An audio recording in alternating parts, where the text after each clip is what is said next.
Rick, I'm gonna hand it over to you this time. Usually I go with the what in the entire fuck. This time I'm gonna hand it over to you, man. So what's going on, people?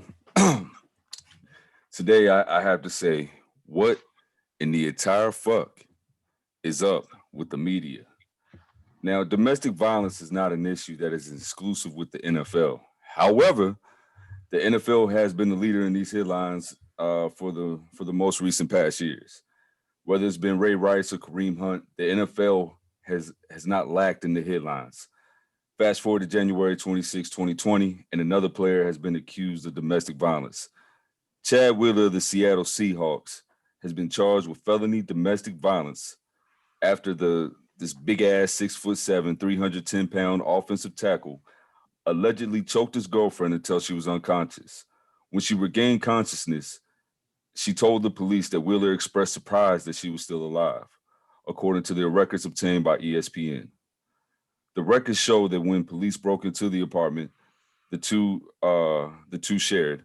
The woman's face was covered in blood, her left arm was swollen, and she had fingerprints on both sides of her neck, the documents show.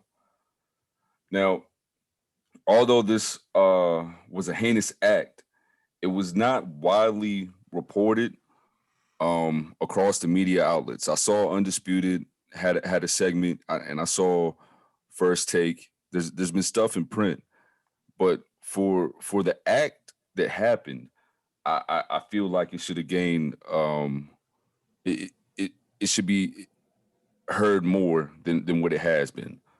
How do you guys feel about that? And also, he pleaded not guilty. I feel like that shows a lack of remorse. How do you guys feel about this situation? And should the media had done more to get this story out? I feel like the media is lacking on the coverage of this. I feel like this needs to be covered. I feel like he needs to be talked about because even when he didn't get drafted because of his injuries and off the field issues, and one of his off the field issues is another domestic case that happened in 2015, December 19th. No charges was filed against him.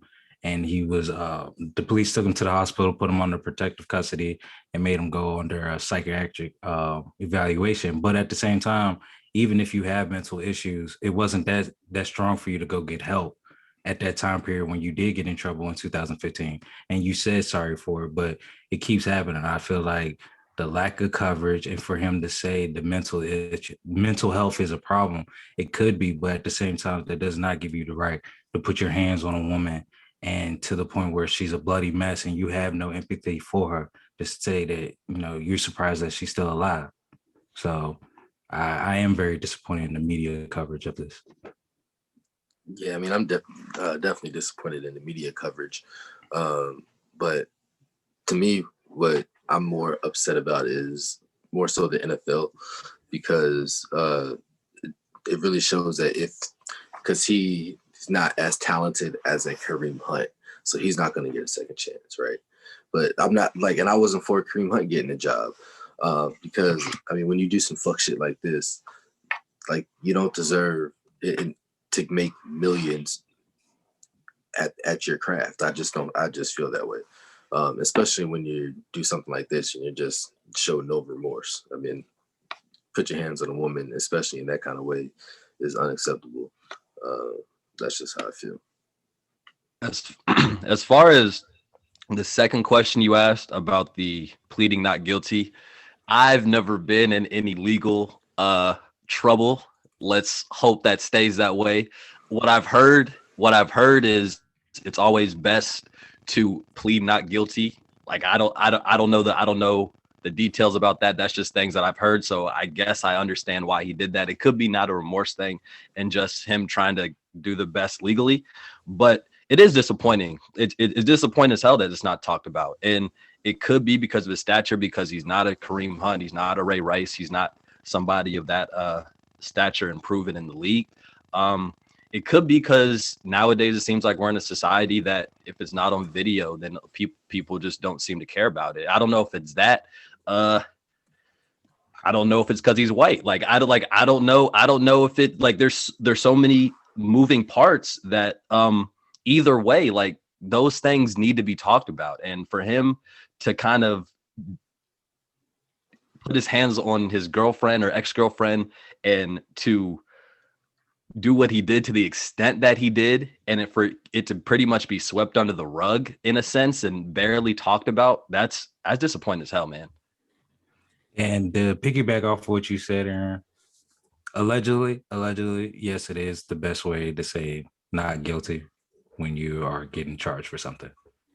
So yeah, so to that point, I could see why he did it. It might show no remorse, but I think he's just trying to do the best legally.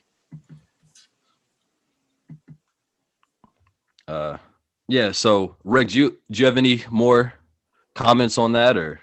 No, I mean, it's just unfortunate that this keeps happening. I mean, it isn't, like I said, it isn't something that is exclusive to the NFL. But it does seem like they have a problem regarding this issue.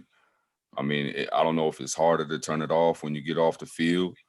But I don't know. I feel like more needs to be done to help these players kind of adjust to home life, because it seems like they're struggling. I don't want to, when people say, oh, it's hard to turn it off. No, you choose to make it hard to not turn it off. Because at the end of the day, yes, football is probably the most physical contact sport there is. But at the same time, as you as a man, and if you're going to say that you're going to have a significant other, then you should be able to protect your significant other. You shouldn't be taking out what you do on the field on somebody that's 20 times smaller than you. You know what I'm saying? Like, you at some point, you have to hold yourself accountable and say, I need to be as a man and not put my hands on a woman. Well, and the last thing I will say is big shout out to the NFL players, because there's been several that have spoken out. Des Bryant being one that comes to mind, that, he doesn't need to be back in, and, it's pretty much on site if they see him. And I like that. I love that.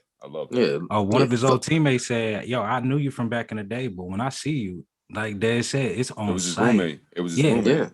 Yeah. It's a fuck boy doing some fuck shit. So, hey, it is what it is.